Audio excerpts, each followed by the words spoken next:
Welcome you all for this video. I am Ramchandrappa BM. I am going to explain about advantages and disadvantages of leasing.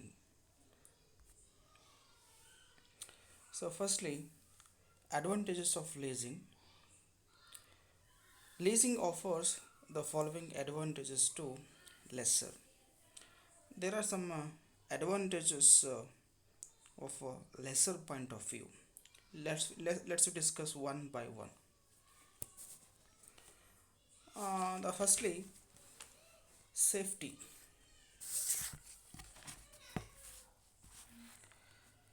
It is a safe financing method because the lessor remains as the owner of the asset. He has the right to take back the asset if lessee fails to pay rental. It means the principal and interest are safe.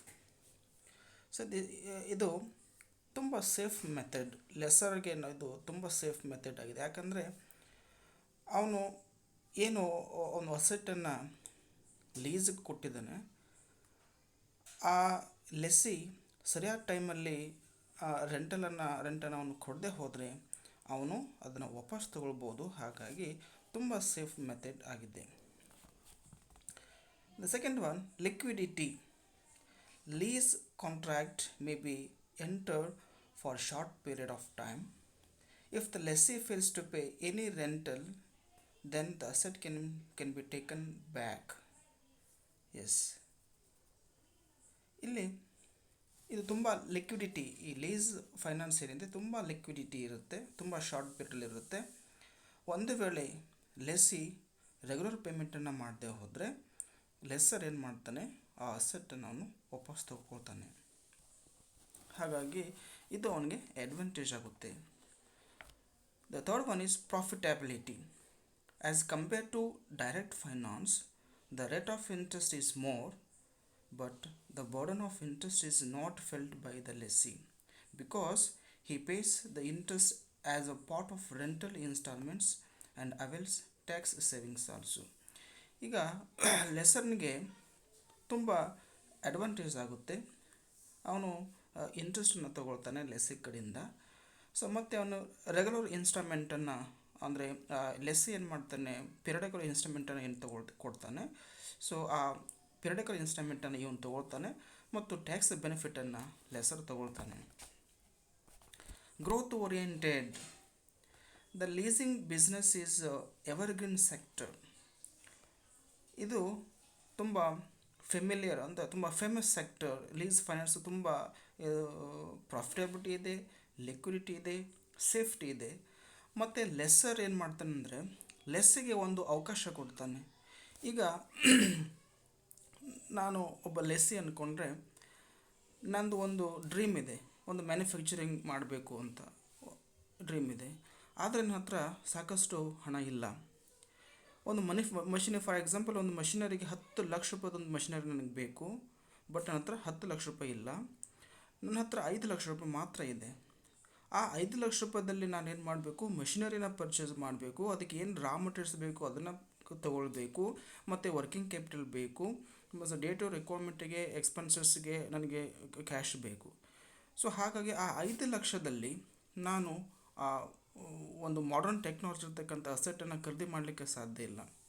But ನಾನು ಈ ಲೀಸಿಗೆ ಹೋದರೆ ಅಲ್ಲಿ lesser ನನಗೆ rental base ಮೇಲೆ ನನಗೆ ಆ ಅಸೆಟನ್ನು ಕೊಡ್ತಾನೆ. ಆ 5 ಲಕ್ಷ ರೂಪಾಯಿ ಏನು 10 ಲಕ್ಷ ರೂಪಾಯಿದು ಏನು ಒಂದು ಅಸೆಟನ್ನು ನಾನು ಖರೀದಿ ಮಾಡಬೇಕು ಅಂತಿದ್ದೀನಿ, ಅದನ್ನು ನಾನು ಕೇವಲ ಸ್ವಲ್ಪ ಹಣ ಅಂದರೆ ಶಾರ್ಟ್ ಟರ್ಮ್ ಸೋರ್ಸ್ ಅಂತ ನಾವು ಹೇಳ್ತೀವಿ, ಕಡಿಮೆ ಹಣದಲ್ಲಿ ನಾವು ಆ ಮಷಿನರಿನ ಲೀಸ್ ಬೇಸಲ್ಲಿ ತಗೊಂಡು ನಾನು ಮ್ಯಾನುಫ್ಯಾಕ್ಚರಿಂಗ್ ಮಾಡಿ ರೆಗ್ಯುಲರ್ ಆಗಿ ರೆಂಟನ್ನು ನಾನು ಪೇ ಮಾಡ್ತಾಯಿದ್ದು. ಸೊ ನನ್ನ ಡ್ರೀಮನ್ನು ನಾನು ಪೂರೈಸ್ಕೊಳ್ಬೋದು. ಹಾಗಾಗಿ ಇದು ಗ್ರೋತ್ ಓರಿಯೆಂಟೆಡ್.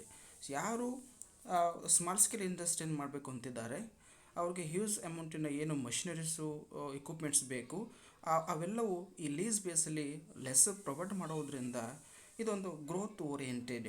ಎಕನಾಮಿಕ್ ಗ್ರೋತ್ ಆಗ್ತದೆ. ಸೊ ನಮಗೆ ತುಂಬ ಬೆನಿಫಿಟ್ ಆಗ್ತದೆ ಮತ್ತು ಪರ್ ಕ್ಯಾಪಿಟಲ್ ಇನ್ಕಮ್ ಜಾಸ್ತಿ ಆಗ್ತದೆ.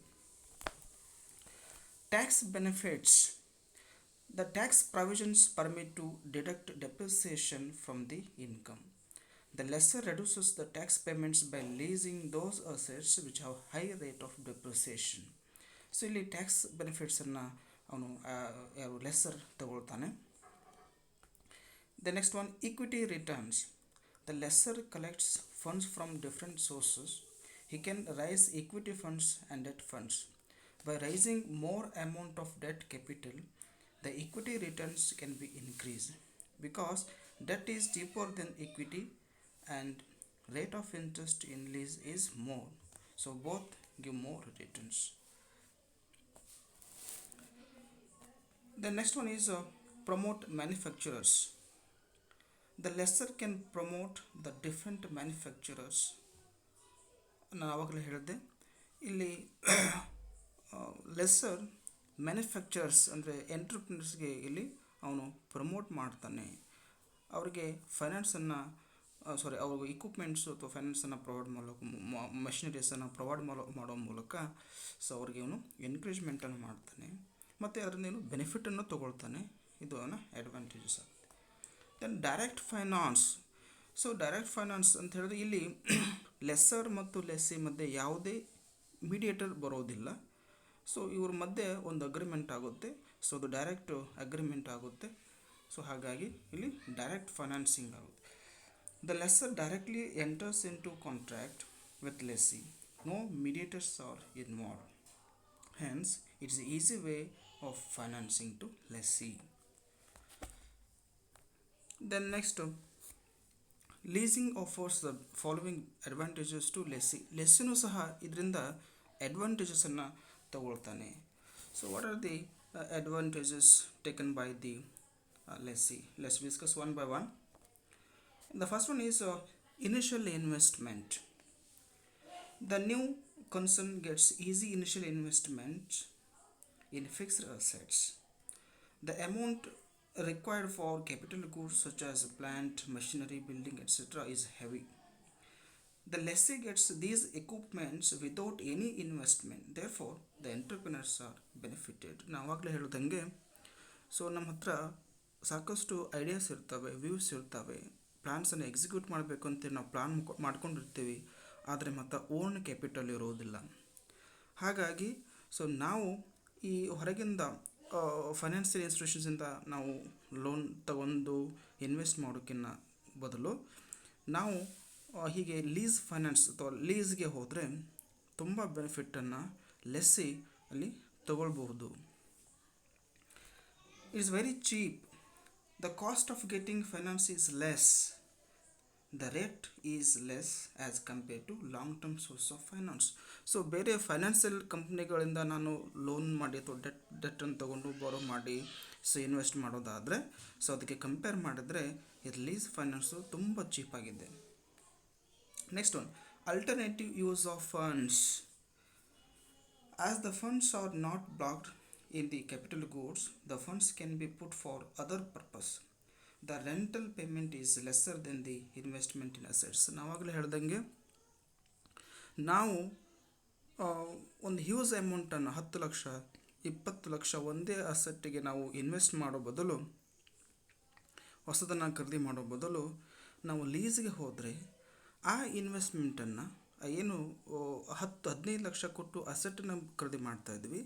ಬಟ್ ಇಲ್ಲಿ ಲೀಸಲ್ಲಿ ಸ್ವಲ್ಪ ಹಣ ಕೊಟ್ಟು ನಾವು ರೆಂಟಲ್ ಅಗ್ರಿಮೆಂಟ್ ಮಾಡಿಕೊಂಡು ರೆಂಟಲ್ ಬೇಸಲ್ಲಿ ಪಿರಿಯಾಡಿಕಲ್ ಕೊಡ್ತೇವೆ ಅಂತ ಅಗ್ರಿಮೆಂಟ್ ಮಾಡಿಕೊಂಡ್ರೆ ನಾವು ಹೊರಗಡೆಯಿಂದ ಹಣ ತೊಗೊಂಬರೋದು ತಪ್ತದೆ. ಅಥವಾ ನಮ್ಮ ಹತ್ರ ಇರತಕ್ಕಂಥ ಸೇವಿಂಗ್ಸನ್ನು ಆ ಹಣವನ್ನು ಫಂಡನ್ನು ಸೊ ಬೇರೆ ಪರ್ಪಸ್ಸಿಗೆ ನಾವು ಯುಟಿಲೈಸ್ ಮಾಡಿ ಅದರಿಂದ ಸೊ ಗೇನ್ ಮಾಡ್ಬೋದು. ಹಾಗಾಗಿ ಲೆಸ್ಸಿಗೂ ಸಹ ಇದು ಅಡ್ವಾಂಟೇಜ್ ಆಗುತ್ತೆ. Easy and faster credit.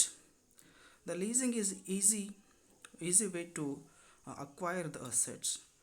The procedure is very simple and fast.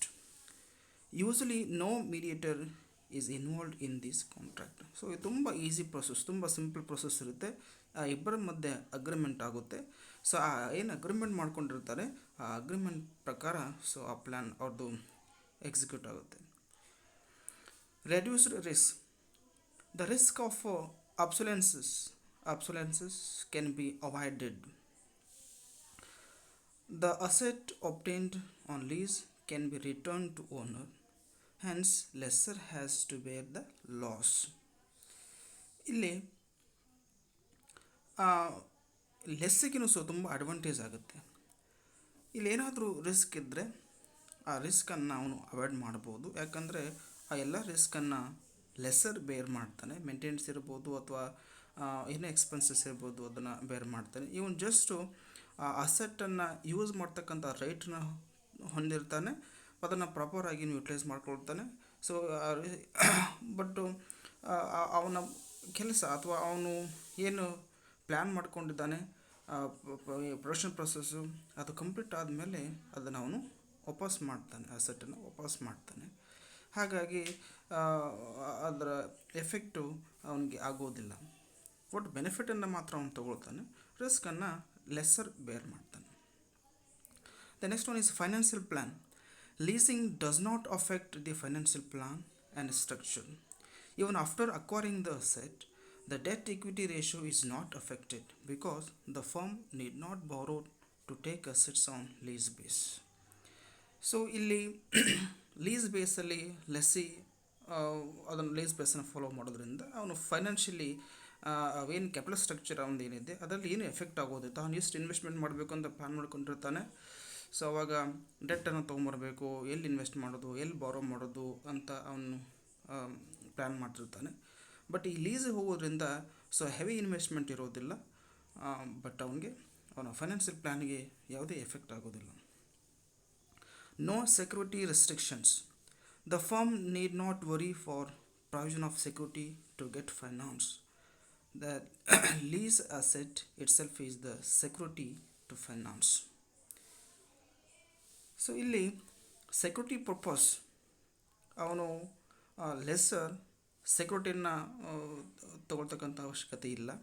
ಯಾಕಂದರೆ ಅವನು ಓನರ್ಶಿಪ್ಪನ್ನು ಟ್ರಾನ್ಸ್ಫರ್ ಮಾಡಿರೋದಿಲ್ಲ, ಜಸ್ಟು ಒಂದು ರೈಟ್ಸನ್ನು ಕೊಟ್ಟಿರ್ತಾನೆ ಅಸೆಟನ್ನು ಯೂಸ್ ಮಾಡಲಿಕ್ಕೆ. ಹಾಗಾಗಿ ಸೊ ಅವನಿಗೆ ಯಾವುದೇ ಒಂದು ರೆಸ್ಟ್ರಿಕ್ಷನ್ಸ್ ಇರೋದಿಲ್ಲ, ಸೆಕ್ಯೂರಿಟಿ ರೆಸ್ಟ್ರಿಕ್ಷನ್ಸ್ ಇರೋದಿಲ್ಲ.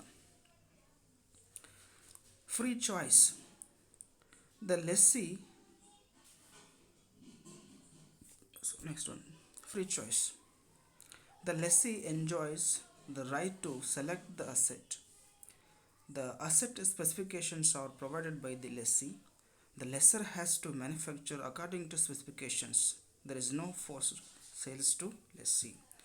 ಸೊ ಇಲ್ಲಿ ಯಾವುದೇ ಫೋರ್ಸಿಬಿಲಿಟಿ ಇರೋದಿಲ್ಲ. ಸೊ ಲೆಸ್ಸಿ ಏನು ಎಕ್ಸ್ಪೆಕ್ಟ್ ಮಾಡ್ತಾನೆ, ಏನು ಡಿಮಾಂಡ್ ಮಾಡ್ತಾನೆ ಅದನ್ನು ಲೆಸ್ಸರ್ ಪ್ರೊವೈಡ್ ಮಾಡ್ತಾನೆ. ಸೊ ಅವನು ಫ್ರೀಯಾಗಿ ಚಾಯ್ಸ್ ಮಾಡ್ಬೋದು, ಇಂಟ್ರೆಸ್ಟ್ ಇದೆ ತೊಗೊಳ್ಬೋದು, ಇಲ್ಲಾದರೆ ಅದನ್ನು ಬಿಡಬಹುದು. ಹಾಗಾಗಿ ಸೊ ಅವನಿಗೆ according to his requirement he can choose. Next was maintenance services. The lessor provides for repairs and maintenance services to lessee. So ಇಲ್ಲಿ ಆಪರೇಟಿಂಗ್ ಲೀಸಲ್ಲಿ ಏನಾಗುತ್ತೆ ಅಂದರೆ ಲೆಸ್ಸರ್ ಮೇಂಟೆನೆನ್ಸ್ ಚಾರ್ಜಸನ್ನು ಅವನೇ ಬೇರ್ ಮಾಡ್ತಾನೆ, ಏನೇನು ಚಾರ್ಜಸಸ್ ಅವನ ಲೆಸ್ಸರ್ ಬೇರೆ ಮಾಡ್ತಾನೆ. ಹಾಗಾಗಿ ಲೆಸ್ಸಿಗೆ ಇದೊಂದು ಅಡ್ವಾಂಟೇಜ್ ಆಗುತ್ತೆ. Then adjustable rental. The rental installments are fixed between two parties, hence the possible adjustments can be agreed upon the finaliser easily. So ಇಲ್ಲಿ ಆ ಇಬ್ಬರೇ ಪಾರ್ಟಿಗಳು ಅಗ್ರಿಮೆಂಟ್ ಮಾಡ್ಕೊಂಡಿರೋದ್ರಿಂದ ಅವರ ಇಬ್ಬರ ಒಪ್ಪಿಗೆ ಮೇರೆಗೆ ಅವರು ಆ ಒಂದು ಏನೇ ಅಗ್ರಿಮೆಂಟ್ ಅಥವಾ ಏನೇ ರಿಕ್ವೈರ್ಮೆಂಟ್ ಇದ್ದರೆ ಅದನ್ನು ಅವರು ಅಡ್ಜಸ್ಟ್ ಮಾಡ್ಕೊಳ್ಬೋದು. ಅಡ್ಜಸ್ಟ್ ಮಾಡ್ಕೊಳ್ಬೋದು ಅಂದರೆ ಅದನ್ನು ಚೇಂಜಸ್ ಮಾಡ್ಕೊಳ್ಬೋದು. Then fair balance sheet. The current ratio, cash ratio etcetera show better positions. The balance sheet also looks smart. So it is very help to maintain so documents like balance sheet, income statement, fund flow statement and all. ಅವೆಲ್ಲ maintain ಮಾಡಲಿಕ್ಕೆ ಇದು ತುಂಬ easy ಆಗುತ್ತೆ. And last one is tax concessions. The lease rental is deductible from tax. ಇದು ತುಂಬ beneficial. ಅದೇನು total tax ಬರುತ್ತೆ ಆ ಟ್ಯಾಕ್ಸಲ್ಲಿ ಈ ರೆಂಟಲ್ ಪೀರಿಯಡಿಕಲ್ ರೆಂಟಲ್ ಏನು ಪೇ ಮಾಡ್ತಾರೆ ಅದನ್ನು ಅವರು ಡಿಡಕ್ಷನ್ಸ್ ಮಾಡ್ಕೊಳ್ಳಿಕ್ಕೆ ಅವಕಾಶ ಇದೆ. ಹಾಗಾಗಿ ಇಬ್ಬರಿಗೂ ಲೆಸ್ಸರ್ಗೂ ಮತ್ತು ಲೆಸ್ಸಿಗೂ ಇದರಿಂದ ತುಂಬ ಬೆನಿಫಿಟ್ ಆಗುತ್ತೆ. Then let's discuss about disadvantages of leasing. There are some disadvantages for both lessor and lessee. ಇಲ್ಲೂ ಸಹ ಕೆಲವೊಂದು ಲಿಮಿಟೇಷನ್ಸ್ ಇದ್ದಾವೆ, ಅನಾನುಕೂಲಗಳಿದ್ದಾವೆ. ಅದನ್ನು ಡಿಸ್ಕಸ್ ಮಾಡೋಣ one by one. The first one is costly finance. Costly finance. The lease finance becomes a costly financing. The lessor adds the interest on investment, probable losses, risks in the lease, rentals, etc. So ಇಲ್ಲಿ ಲೆಸ್ಸಿಗೆ ಇದು burden ಆಗುತ್ತೆ. ಯಾಕಂತ ಹೇಳಿದ್ರೆ ಆ lessee payment ಮಾಡಬೇಕಾದ್ರೆ ಅಂದರೆ lesser ಏನು ಮಾಡ್ತಾ ಅಂತ ಹೇಳಿದ್ರೆ ಫ್ಯೂಚರ್ ಲಾಸಸ್, ಪ್ರೊಬಬಲ್ ಲಾಸಸ್ಗಳನ್ನು ಮತ್ತು ಇಂಟ್ರೆಸ್ಟನ್ನು ಸೇರಿಸಿ ನೀನು ಇಂಟ್ರೆಸ್ಟ್ ಆನ್ ಇನ್ವೆಸ್ಟ್ಮೆಂಟ್ ಇದೆ ಅದನ್ನು ಸೇರಿಸ್ತಾನೆ ಮತ್ತು ರೆಂಟಲ್ಸನ್ನು ಫಿಕ್ಸ್ ಮಾಡ್ತಾನೆ. ಹಾಗಾಗಿ ಕೆಲವೊಂದು ಸಂದರ್ಭದಲ್ಲಿ ಲೆಸ್ಸಿಗೆ ಇದು ಬರ್ಡನ್ ಆಗುತ್ತೆ. The total payment at the end of the period is more than the cost of asset. So ಕೆಲವೊಂದು ಸಂದರ್ಭದಲ್ಲಿ ಇದು ಲಾಂಗ್ ಡ್ಯೂರೇಷನ್ ಇದ್ದಾಗ ಆ ಅಸೆಟ್ಟಿಗೆ ಆ್ಯಕ್ಚುಲ್ ವ್ಯಾಲ್ಯೂ ಮಾರ್ಕೆಟಲ್ಲಿ 5 ಲಕ್ಷ ರೂಪಾಯಿ ಇರುತ್ತೆ. ಬಟ್ ನಾವು ಆ ಲೀಸ್ ಬೇಸನ್ನು ತೊಗೊಂಡಾದಮೇಲೆ ಅದನ್ನು ಯೂಸ್ 4-5 ಇಯರ್ಸ್ ಆದಮೇಲೆ ನಾವು ಪೇಮೆಂಟ್ ಮಾಡ್ತಕ್ಕಂಥ ಹಣ 6 ಲ್ಯಾಕ್ಸ್ ರೂಪೀಸ್ ಆಗಿರುತ್ತೆ. ಹಾಗಾಗಿ ಆ ಅಸೆಟ್ ವ್ಯಾಲ್ಯೂಕ್ಕಿಂತ ನಾವು ಪೇಮೆಂಟ್ ವ್ಯಾಲ್ಯೂ ಮಾಡಿ ನಾವು ಮಾಡ್ತಕ್ಕಂಥ ಪೇಮೆಂಟ್ ಜಾಸ್ತಿ ಆಗಿರುತ್ತೆ. ಹಾಗಾಗಿ ಲೆಸ್ಸಿಗೆ ಕೆಲವೊಂದು ಸಂದರ್ಭದಲ್ಲಿ ತುಂಬ ಲಾಸ್ ಆಗುವಂಥ ಸಂದರ್ಭ ಇರುತ್ತೆ. The next one, loss of appreciation. Usually the market value of land building increases. This benefit is more than the cost of asset. There is a loss of capital appreciation. ಇಲ್ಲಿ lesser point of view ನೋಡೋದಾದರೆ ಅವನಿಗೆ loss ಆಗ್ತದೆ. For example ಅವನು ಒಂದು ಮಷಿನರಿಯನ್ನು 10 ವರ್ಷಕ್ಕೆ ಅವನು lease base ಮೇಲೆ ಕೊಟ್ಟಿದ್ದ ಅಂತ ಹೇಳಿದ್ರೆ ಅದರ ವ್ಯಾಲ್ಯೂ ಕೆಲವೊಂದು ಸಂದರ್ಭದಲ್ಲಿ ಮಾರ್ಕೆಟ್ ವ್ಯಾಲ್ಯೂ ಅಪ್ರಿಸಿಯೇಷನ್ ಆಗ್ತಾ ಹೋಗ್ತದೆ. ಆದರೆ ರೆಂಟಲ್ ಅಗ್ರಿಮೆಂಟ್ ಪ್ರಕಾರ rental periodical rental same fix ಆಗಿರೋದ್ರಿಂದ ಅದರ ವ್ಯಾಲ್ಯೂ ಜಾಸ್ತಿ ಆದ್ರೂ ಅದನ್ನು ಇನ್ಕ್ರೀಸ್ ಮಾಡಲಿಕ್ಕೆ ಸಾಧ್ಯ ಆಗೋದಿಲ್ಲ. ಹಾಗಾಗಿ ಕೆಲವೊಂದು ಸಂದರ್ಭದಲ್ಲಿ ಲೆಸ್ಸರ್ಗೆ ಇದರಿಂದ ಲಾಸ್ ಆಗೋ ಸಂದರ್ಭ ಇರುತ್ತೆ. The next one is no ownership. The lessee does not own the property. Lessor ಏನು ಮಾಡ್ತಾನಂದರೆ ಕೇವಲ ಅಸೆಟನ್ನು ಪ್ರೊವೈಡ್ ಮಾಡ್ತಾನೆ ಫಾರ್ ಯುಟಿಲೈಜೇಷನ್ ಪರ್ಪಸ್. ಅವನಿಗೆ ರೈಟ್ಸನ್ನು ಕೊಟ್ಟಿರ್ತಾನೆ, ನೀನು ಅಸೆಟನ್ನು ಜಸ್ಟ್ ಯೂಸ್ ಮಾಡು ಅಂಥೇಳಿ. ಹಾಗಾಗಿ so in this case the ownership is not transferred. Ownership ಲೆಸ್ಸರ್ನಿಂದ ಲೆಸ್ಸಿಗೆ ಟ್ರಾನ್ಸ್ಫರ್ ಆಗೋದಿಲ್ಲ. ಅಂದರೆ ಅವ ಓನರ್ಶಿಪ್ ಪೊಸೆಷನ್ನ ತೊಗೊಳ್ಳೋಕ್ಕೆ ಸಾಧ್ಯ ಆಗೋದಿಲ್ಲ. ಜಸ್ಟ್ ಅಸೆಟನ್ನು ಅವನು ಯೂಸ್ ಮಾಡ್ಬೋದು ಅಷ್ಟೇ. Heavy penalties. Both lessor and lessee have to pay penalties for making changes in the lease agreement. ಇವರು ಏನಾದರೂ ನಾವು ಆಗಲೇ ಹೇಳಿದೆ ಅಡ್ಜಸ್ಟೇಬಲ್ ಆಗ್ಬೋದು ಅಗ್ರಿಮೆಂಟಲ್ಲಿ ಅಂತೇಳಿ. ಅವ್ರು ಏನಾದರೂ ಅಗ್ರಿಮೆಂಟನ್ನು ಚೇಂಜಸ್ ಮಾಡ್ಕೊಳ್ತಾ ಇದ್ದಾರೆ, ಅಮೆಂಡ್ ಮಾಡ್ಕೊಳ್ತಾ ಇದ್ದಾರೆ ಅಂತ ಹೇಳಿದ್ರೆ ಅಲ್ಲಿ ಕೆಲವೊಂದು ಪೆನಾಲ್ಟೀಸನ್ನು ಪೇ ಮಾಡೋಕ್ಕಾಗುತ್ತೆ. ಹಾಗಾಗಿ ಇಬ್ಬರಿಗೂ ಸಹ ಇದು ಒಂದು ರೀತಿಯಲ್ಲಿ ಲಾಸ್ ಆಗುವಂಥ ಡಿಸ್ಅಡ್ವಾಂಟೇಜ್ ಆಗುವಂಥ ಸಂಭವ ಇರುತ್ತೆ. The next one is breach of warranties. In some cases, lessor gets asset from the manufacturer in case of any breach of warranty. ಅವು ಏನು ಅಗ್ರಿಮೆಂಟ್ ಮಾಡ್ಕೊಂಡಿರ್ತಾರೆ, ಫಾರ್ ಎಕ್ಸಾಂಪಲ್ 5 years ಅಂತೇಳಿ ಅಗ್ರಿಮೆಂಟ್ ಮಾಡ್ಕೊಂಡಿದ್ದು ಅವಾಗ ಲೆಸ್ಸರ್ ಸಡನ್ನಾಗಿ 2 years ಆದಮೇಲೆ ಅಸೆಟನ್ನು ವಾಪಸ್ ತೊಗೊಂಡ್ರೆ ಲೆಸ್ಸಿಗೆ ಅದರಿಂದ ಬರ್ಡನ್ ಆಗೋದು. ಯಾಕಂದರೆ 5 yearsಗೆ ಅವ್ನು ಪ್ಲ್ಯಾನ್ ಮಾಡ್ಕೊಂಡಿರ್ತಾನೆ, ಪ್ರೊಡಕ್ಷನ್ ಪ್ಲ್ಯಾನ್ ಮಾಡ್ಕೊಂಡಿರ್ತಾನೆ. ಬಟ್ ಇನ್ 3 yearsಗೆ ಆ ಮಷಿನರಿ ಸಿಗೋದಿಲ್ಲ ಅವನಿಗೆ. ಹಾಗಾಗಿ ಸೊ ಇದರಿಂದ ಅವನು ಲಾಸನ್ನು ಅನುಭವಿಸಬೇಕಾಗುತ್ತೆ. Implied bindings. The owner of the asset imposes certain restrictions about the use of asset, repairs, maintenance, insurance etcetera. So lessee feels inconvenience while using the asset.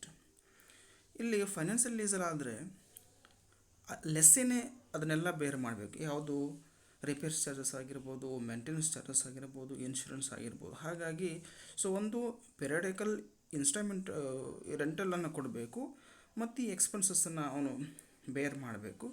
So ಹಾಗಾಗಿ ಅವನಿಗೆ ಲಾಸ್ ಆಗೋ ಸಂದರ್ಭ ಇರುತ್ತೆ. The next one is default in payment. In the rental installment is not paid, if the rental installment is not paid, then asset can be taken back by the lessor. So this suddenly affects the working condition of the organization. ಒಂದು ವೇಳೆ lessee regular ರೆಂಟಲ್ಸನ್ನು payment ಮಾಡದೆ ಹೋದರೆ ಲೆಸ್ಸರ್ಗೆ ಆ ಅಸೆಟನ್ನು ವಾಪಸ್ ತಗೊಳ್ತಕ್ಕಂಥ ಒಂದು power ಇರೋದು, rights ಇರೋದ್ರಿಂದ so ಅವನು ಸಡನ್ನಾಗಿ ಆ ಅಸೆಟನ್ನು ವಾಪಸ್ ತಗೊಂಡ್ರೆ ಅದರಿಂದ ಅದು ಲೆಸ್ಸಿಗೆ ಸೊ ತುಂಬ ಪರಿಣಾಮ ಬೀರುತ್ತೆ. ಅಂದರೆ ಅವನ ವರ್ಕಿಂಗ್ ಪ್ರೊಸೆಸ್ ಸ್ಟಾಪ್ ಆಗಿಬಿಡುತ್ತೆ. ಹಾಗಾಗಿ ಅವನಿಗೆ ಅದು ಲಾಸ್ ಆಗ್ತದೆ. The next one is tax effects. The rate of depreciation changes for every asset. Hence, the tax benefits are not equally available to lessor and lessee. At the same time, ಇಬ್ಬರಿಗೂ ಅದನ್ನು benefit ಸಿಗಲಿಕ್ಕಿಲ್ಲ. ಇದು ಲೆಸ್ಸಿಗೆ ಕೆಲವೊಂದು service ಸಿಗ್ಬೋದು ಮತ್ತು ಲೆಸ್ಸರ್ಗೆ ಸಿಗ್ಬೋದು. ಕೆಲವೊಂದು ಸಂದರ್ಭದಲ್ಲಿ ಇಬ್ಬರು ಅದರ ಈಕ್ವಲ್ ಬೆನಿಫಿಟ್ ಅಂತ ತಗೊಳ್ಳಿಕ್ಕೆ ಸಾಧ್ಯ ಆಗೋದಿಲ್ಲ ಅಂತ. Next one is secondary option.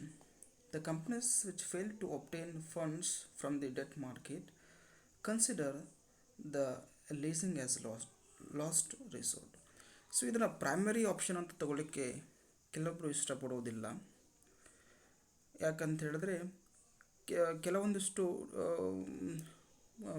Financial ಮಾರ್ಕೆಟ್ಸಲ್ಲಿ ಕಡಿಮೆ ನಾವು ಡೆಟ್ ಫೈನಾನ್ಸನ್ನು ತಗೊಂಡ್ರೆ ಅಲ್ಲಿ ನಮಗೆ ರೇಟ್ ಆಫ್ ಇಂಟ್ರೆಸ್ಟ್ ಕಡಿಮೆ ಇರುತ್ತೆ.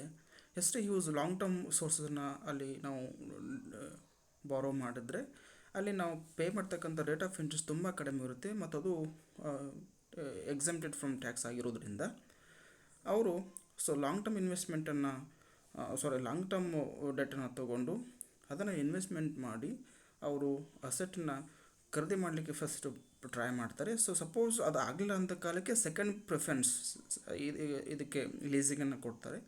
ಸೊ ಹಾಗಾಗಿ ಇದು ಸೆಕೆಂಡರಿ ಆಪ್ಷನ್ ಆಗಿದೆ. So then the limited financial benefits. So both lessor and lessee can get a limited financial benefits. For example tax concessions etcetera. ಕೆಲವೊಂದಿಷ್ಟು ಫೈನಾನ್ಷಿಯಲ್ ಬೆನಿಫಿಟ್ಸ್ಗಳು ತುಂಬ ಕಡಿಮೆ ಇದರಿಂದ ಸೌಲಭ್ಯ ಆಗ್ತವೆ ಅಂತೇಳಿ. So these are the advantages and disadvantages of leasing. Then let's discuss about difference between leasing versus purchase. Leasing and purchase. Difference between leasing and purchase. So leasing ಮತ್ತು ಪರ್ಚೇಸ್ಗೆ ಇರ್ತಕ್ಕಂಥ ಡಿಫ್ರೆನ್ಸಸ್ ಏನು ಅನ್ನೋದನ್ನು ನಾವು ಒನ್ ಬೈ ಒನ್ ನೋಡೋಣ. The first point meaning. So meaning ನೋಡೋದಾದರೆ leasing is basically a rental arrangement whereby one party pays a prefixed amount for a specified period to use the asset.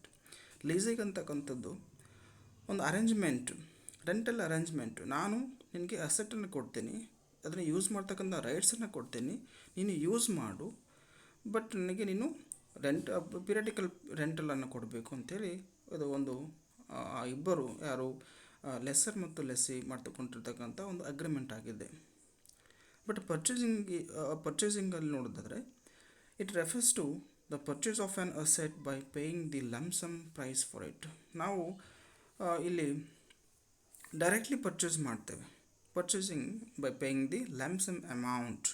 For example ಅದು market price 5 lakh ಇತ್ತಂದರೆ ನಾವು 5 ಲಕ್ಷ ಕೊಟ್ಟು ನಾವು purchase ಮಾಡ್ತೇವೆ. It is purely purchasing the assets. We are financing to purchase asset. Then second one is initial cost. Initial cost ನೋಡೋದಾದರೆ in the leasing it involves only the cost of using the asset. ಇಲ್ಲಿ initial investment ಇರೋದಿಲ್ಲ ಲೀಸಿಂಗಲ್ಲಿ. ನಾವೇನು ಮಾಡ್ತೇವೆ ಅಲ್ಲೂ ಕೆಲವೊಂದು ಏನಾದರೂ specifications ಇತ್ತು ಅಂತ ಹೇಳಿದ್ರೆ ಸ್ವಲ್ಪ ಡೌನ್ ಪೇಮೆಂಟ್ ಇರ್ಬೋದು. ಮೋಸ್ಟ್ ಆಫ್ ಕೇಸಸಲ್ಲಿ ಲೀಸಿಂಗಲ್ಲಿ ಡೌನ್ ಪೇಮೆಂಟ್ ಇರೋದಿಲ್ಲ. ಹಾಗಾಗಿ ಇಲ್ಲಿ ಇನಿಷಿಯಲ್ ಇನ್ವೆಸ್ಟ್ಮೆಂಟ್ ಇರೋದಿಲ್ಲ. ಸೊ ನಾವು ರೆಂಟಲ್ ಪೇಮೆಂಟನ್ನು ನಾವು ಸೊ ಪಿರಿಯಡಿಕಲಿ ರೆಂಟನ್ನು ನಾವು ಪೇ ಮಾಡ್ತೀವಿ. ಪರ್ಚೇಸಿಂಗಲ್ಲಿ ಸೊ ಅಲ್ಲಿ ಇನಿಷಿಯಲ್ ಇನ್ವೆಸ್ಟ್ಮೆಂಟ್ ಇರುತ್ತೆ. It involves the total cost of owning the asset. Initial investment ಇರುತ್ತೆ, ಡೌನ್ ಪೇಮೆಂಟ್ ಇರುತ್ತೆ, ಪ್ಲಸ್ ಇನಿಷಿಯಲ್ ಇನ್ವೆಸ್ಟ್ಮೆಂಟು ಇಲ್ಲಿ ಇರುತ್ತೆ. Next point, legal ownership. In the case of leasing, lessee has the option to purchase the asset at the end of the lease term or return the asset. ಅವನಿಗೆ at the end of the term ಆ agreement ಮುಗಿದಾದ್ಮೇಲೆ ಅವನಿಗೆ ಇಷ್ಟ ಇದ್ದರೆ ಅವನು ಆ ಅಸೆಟನ್ನು ತಾನೇ purchase ಮಾಡ್ಬೋದು, ಅಥವಾ ಇಷ್ಟ ಇಲ್ಲ ಅಂದರೆ ಅದನ್ನು ವಾಪಸ್ ಕೊಡ್ಬೋದು. ಆದರೆ ಪರ್ಚೇಸಿಂಗಲ್ಲಿ ಹಾಗಲ್ಲ. ಸೊ purchasing involves an exchange of ownership once the buyer pays the complete amount of consideration. ಇಲ್ಲಿ ಹಾಗಲ್ಲ. ಸೊ ನಾನು ಪೇಮೆಂಟ್ ಮಾಡಿದ್ರೆ ಪೂರ್ತಿ ಹಣ ಕೊಟ್ಟು ನಾನು ಖರೀದಿ ಮಾಡ್ತೇನೆ. ನನಗೆ ಆ ಅಸೆಟ್ಟು ಈಗ ಸದ್ಯಕ್ಕೆ ಬೇಡ ಅಂತ ಹೇಳಿದ್ರೆ ನಾನು ಬೇರೆಯವ್ರಿಗೆ ಅದನ್ನು ಮಾರಾಟ ಮಾಡ್ಬೋದು. ಆ ರೈಟ್ಸ್ ನನಗಿರುತ್ತೆ. Next fourth one is risk of damages. In the case of leasing, in the case of operating lease, the lessor takes care of all the risks arising out of damage and also all repairs expenses are borne by them. However, in case of finance lease, lessee bears all the expenses related to repairs and maintenance. ಇಲ್ಲಿ ಎರಡು ರೀತಿ ಇದೆ. ಒಂದು operating lease ಮತ್ತು financial lease. Operating ಲೀಸಲ್ಲಿ ಏನಾಗುತ್ತೆ ಅಂತ ಹೇಳಿದ್ರೆ ಆ ಲೆಸ್ಸರ್ ಏನೇನು ಖರ್ಚು ವೆಚ್ಚಗಳು ಬರ್ತವೆ ಅದನ್ನು ಅವನು ಬೇರ್ ಮಾಡ್ತಾನೆ. ಬಟ್ ಫೈನಾನ್ಷಿಯಲ್ ಲೀಸಲ್ಲಿ ಅವನು ಖರ್ಚು ಮಾಡೋದಿಲ್ಲ. ಬಟ್ ಅಲ್ಲಿ ಯಾರು ಅಸೆಟನ್ನು ಯೂಸ್ ಮಾಡ್ತಿರ್ತಾರೆ ಅವ್ರು ಖರ್ಚು ಮಾಡ್ತಾರೆ. ಬಟ್ ಪರ್ಚೇಸಿಂಗಲ್ಲಿ ಹಾಗಲ್ಲ. ಬೈಯರ್ ಏನಿದ್ದಾನೆ, ಯಾರು ಆ ಅಸೆಟನ್ನ ಖರೀದಿ ಮಾಡಿರ್ತಾನೆ ಅವನೇ ಅದರ ಖರ್ಚು ವೆಚ್ಚಗಳನ್ನು ಮೇಂಟೆನೆನ್ಸನ್ನು ಅವನು ನಿರ್ವಹಣೆ ಮಾಡ್ತಾನೆ. Buyer takes care of all the risks associated with damage to the asset and repairs and maintenance expenses are also borne by the buyer. The next point is payment.